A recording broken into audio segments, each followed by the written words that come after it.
Yeah, let's start out with that 2-liter right there. Nah, let's don't. Let's start on that 2-liter. It's not. How about one of those 12 ouncers? Oh, I like the one on the right better. Yeah. And let's take that guy out after all.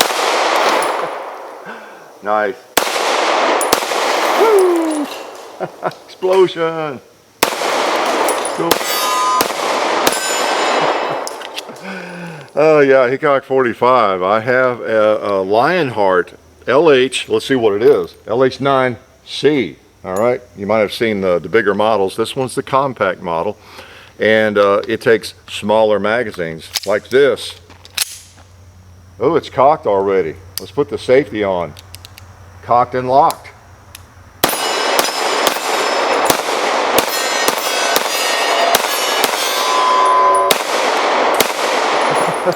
Now it's empty. It's not cocked or locked. Maybe locked back.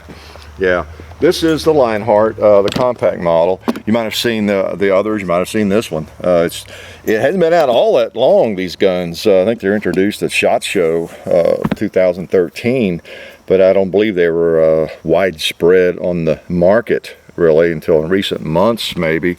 But we've had this one, gosh, 3 or 4 months, I guess. I've been shooting it off and on, just messing with it, and thought we'd need to get it out on the shooting table. Probably shot it 300 times, maybe a little more, and not a bad little gun. Bottom line is, it's not a bad little gun. We've had a few issues with the slide locking back before the magazine's empty. Don't think I've had any malfunctions where it's like hung up ammo on the feed ramp or anything like that. Just occasionally the slide will just be back when you still got ammo in there. So I don't know what that's about exactly, but it's not thoroughly broken in. Maybe that's it. We'll see how it does today. And it's an outgrowth of the K5 that the Koreans, the South Koreans, have carried for about 20-25 years. The K5. And I was not all that familiar with that firearm. I've never fired one of those, but as I understand, they're well respected. They really are. And Colt set up manufacturing over in South Korea back in the 70s, and we have a presence in South Korea, in case you didn't know that, and have for quite a while, right? And so Colt was making M16s and 1911s over there. And then they were bought out by the government, as I understand, and Daewoo, and then Daewoo and whoever, they all came up with this. And this became essentially the pistol, the K5, for the South Korean military. And they still carry it. It's still in use, and they seem to like it. I have another mag, I think it's loaded.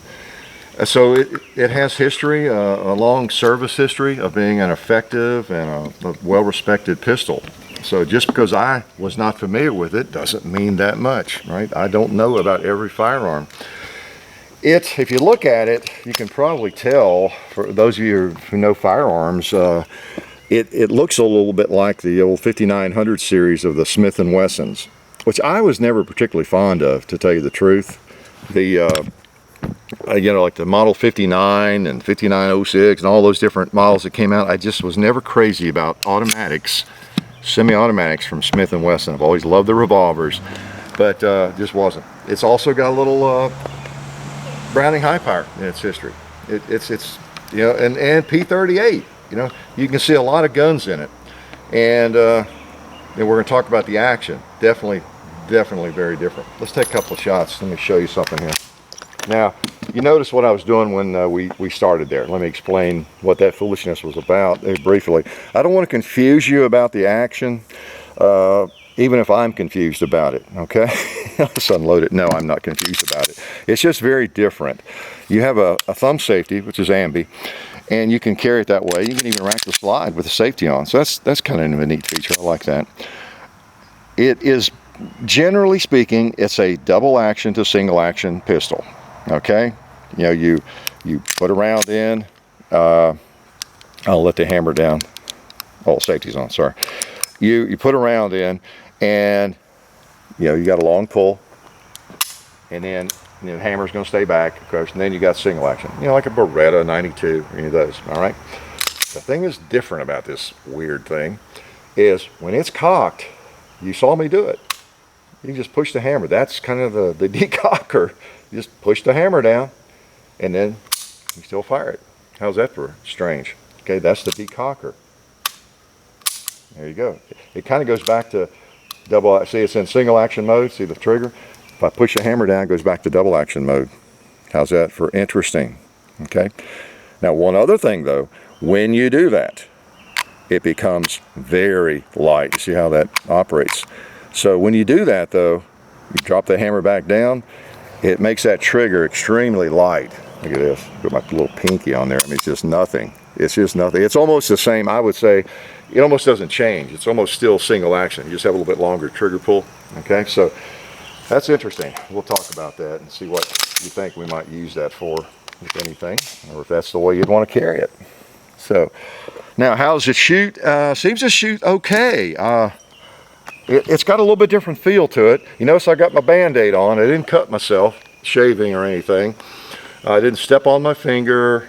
I didn't stick a pin in it while I was sewing or anything, darning socks or. With some guns, the trigger irritates my finger. It even gets my left finger. Somebody suggested I try my other hand on another firearm that was irritating my trigger finger, and it gets my left finger too. I didn't shoot it much. It irritates John's fingers a little bit.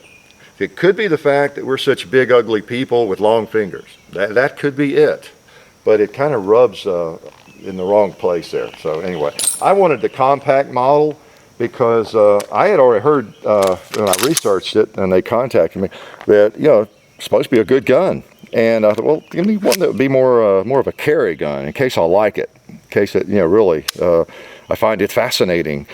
So I've got it in a Glock 19, I think, holster here. It fits in there, but it's loose, you know, because it's not as thick as a Glock 19 or 40. Okay. So let's take a couple more shots. The thing you have to figure out is how you want to shoot it. Do you want to shoot it just standard double action? I'll shoot the paper a little bit. That'll help me remember where to hold maybe. It'll also help me remember to put a round in the chamber.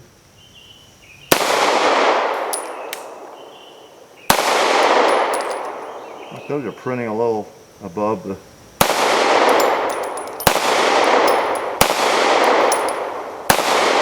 Okay.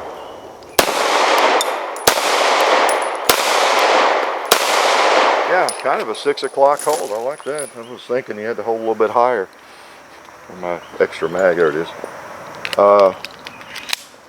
So, like I say, it's just kind of a standard. I'm going to let the hammer down the traditional way. That puts it in regular double to single action mode. Okay, now it's just going to be a regular double pull. Now it's in single mode, of course.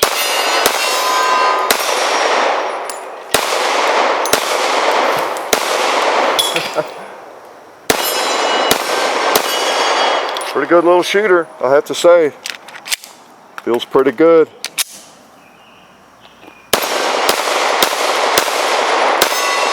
But you can miss with anything.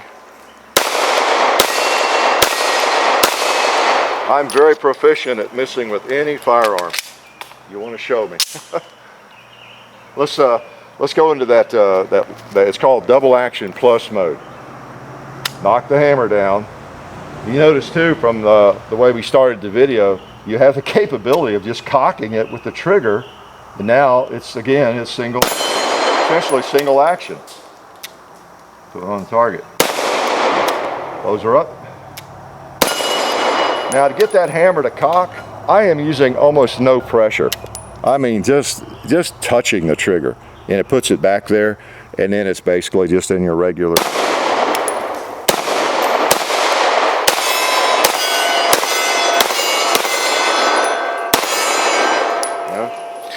So hopefully you're not too confused about that. It really, it's not a bad little pistol. I kind of like it. You know, it probably wouldn't replace my striker fired pistols, you know, but it's cool. I mean, it's got not a bad feel, especially with my Band-Aid on, and you just want to keep shooting it.